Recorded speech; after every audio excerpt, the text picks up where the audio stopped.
Good morning, ladies and gentlemen, and welcome back to another edition of Cubs Daily. My name is Steven Ryan. We'll talk about the crosstown sweep by your Chicago Cubs. We're going to talk even more about Pete Crow Armstrong, who just continues to amaze every single game he plays.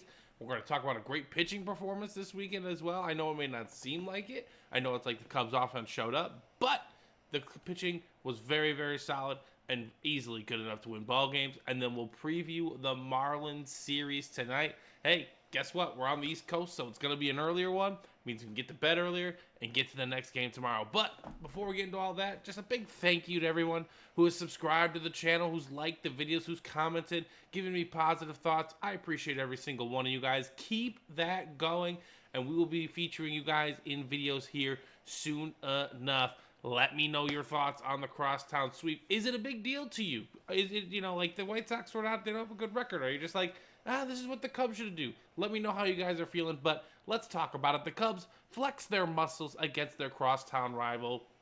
And again, I like to look at things in a positive perspective, right? Yes, the White Sox do not have a strong record. Yes, they do not have a strong roster. They're not putting out their best talent per se, if they have the talent to do so. But good teams take care of business. As Dom on Twitter said, if you're not following him, he's an absolutely fantastic Twitter follow. Clocking in, clocking out, taking care of your work. And that's what the Cubs did this weekend, and that is exactly what I wanted to see. 5-1 on the week, 2 against the Marlins, 3 against the Sox, getting us to 8 games above 500, which is absolutely beautiful to see. I love watching this team's offense grow and develop even more. So, let's keep this train rolling. We get the Marlins again, right?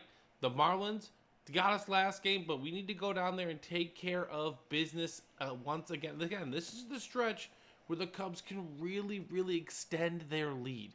Now, they had a 5-1 week, only gained a game on the Cardinals. I don't know how sustainable this Cardinals run is, but again, the more games we can get ahead, the more flexibility we will have come October. But Cubs take care of business. They dropped 13 runs. They dropped 7 runs. They dropped 6 runs. Plenty and plenty more to win ball games. Now, the key component, I think, and I think this was a big-time move by the Cubs, is moving our man Pete Crow Armstrong to the leadoff spot. Now, when Ian Happ gets back, I imagine he's going to fill right back in at leadoff, but call me crazy. Get in the comments. Say, Steven, that's insane. I don't want to really hear it. Now, I'm not saying he's going to eclipse these records that were set by the greatest leadoff hitter of all time. Yes, I'm talking about Ricky Henderson. I'm just talking about the vibes. Pete Crow Armstrong has those similar vibes. He has power. He has the speed. And his defense is absolutely otherworldly. Again, leading off the game yesterday with a triple, had a triple the day before as well, and a home run on Friday. Pete Crow has all the tools to be one of the best leadoff hitters this game has ever seen. That's just how special he is. That's what he brings to this ball club. And again, right, when we're talking about in videos earlier, the Cubs need to go and trade for a superstar bat. They don't. They don't need to do that. They have one in Pete Crow Armstrong. So instead of just extend Kyle Tucker, we got to extend Pete Crow Armstrong as well. That could be your center and right fielder for the next decade, and I think you just wrap it up, put a bow tie on, and put it under the Christmas tree. That's how special PCA has been all season long so far, and he's really just getting started as well. He's just, it's all clicky for him, right? It's like watching, I'm relatively experienced with this, and again, if you don't have children, one day if you do, you might understand. It's like watching your kid learn something. Like something clicks for them, right? You're just like, oh, they couldn't do that before. Now it's clicking for PCA. And PCA is finding rhythm at the plate. Could he lay off some of the pitches? Absolutely. Could he be more perfect? Absolutely. But it's going to come with the territory. He's figuring it out. He's very young still. He still needs a lot more major league reps. But I just imagine about the guy in like 3 years when he's seen a lot of different major league pitching. And his WAR, he's like a 7 to 9 WAR player on a regular basis. Dude is just an absolute stud, praying for health throughout the year, but just a dynamic player for this Cubs offense. No doubt about it. PCA, man, the whole truth and nothing but the truth. Now, another factor besides the Cubs offense showing up this weekend, the pitching. Cubs pitching staff gained a lot of confidence this series, I'd say. They gained some positive momentum going forward. We're going to take a look at the breakdown stats here in a moment or two. But again, it's not our three strongest starters, right? I mean, it's Cade Horton coming on to his second career start. It's Matt Boyd, who's been an absolute steal of a pickup. Jed, hats off to you, Jed. Hats off to you on that one. And then yesterday, Colin Ray. What more can I say about Colin Ray? He just gets the job done every single time for this club. Now, let's take a look at the breakdown. I broke it down between starting pitching and bullpen from this series. Again, as you can see, this should actually it's 10. I'm sorry, it is 10 and 2/3 innings because the Cubs starters did a lot of great work. They did allow 7 runs, but again, very minimal, right? They cut the bleeding out. It was 3, 3, and 2 throughout the series. 13 strikeouts, 9 strikeouts for the bullpen, 2 walks, 1 walk. Just an absolutely sensational ratio by this Cubs team and this pitching staff. Again, this is the staff that's going to help us get to that next level of the playoffs. It just doesn't feel like we're missing Shota. Obviously, Steele is out for the year. You kind of got to sit there and think, man, they have to make a move. We need another arm, especially when we get into those critical, stressful innings of October baseball. Just those arms aren't available yet. We need to continue to establish winning ways, which we are doing. Getting these wins against these lesser teams is really, really, really going to be helpful down the stretch. And again, it's kind of like a double whammy, right? With the Marlins this week. Let's say the Cubs sweep the Marlins, right?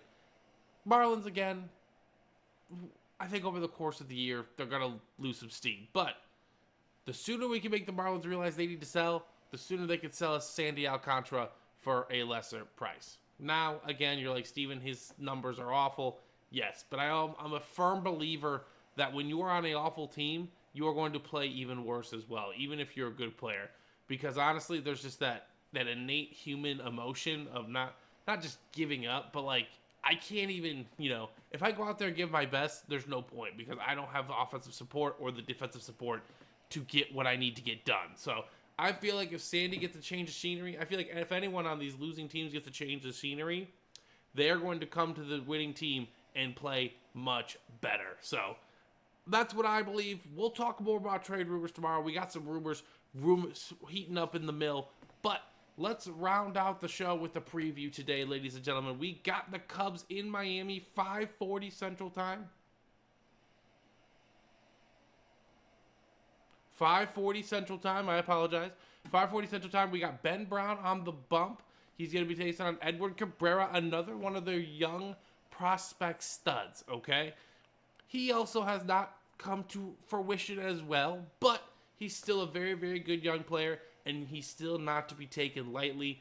Let's keep our gas on the pedal here, and hopefully the Cubs can take care of business. We got Ben Brown going today. We'll have Tyone against Weathers, who got the win last Wednesday against us on Tuesday. And then on Wednesday, Cade Horton will be back on the bump in Miami to hopefully take care of the Fish for another 3-game set. And that would mean the Cubs have won 8 of 9 against these last 3 opponents. So, again, the schedule, very favorable right now, ladies and gentlemen. I've been preaching this all season long, right? We got 3 versus the Marlins. No, we took care of the White Sox. We got the Marlins. We're at Cincinnati this weekend. Then we got the Rockies, and then we have the Reds again.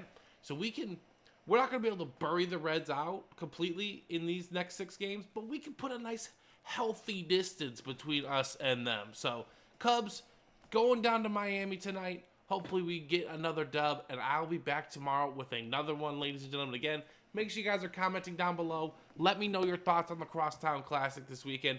Was it sad? Were you like, hey, it wasn't really a rivalry because, teams are at different points?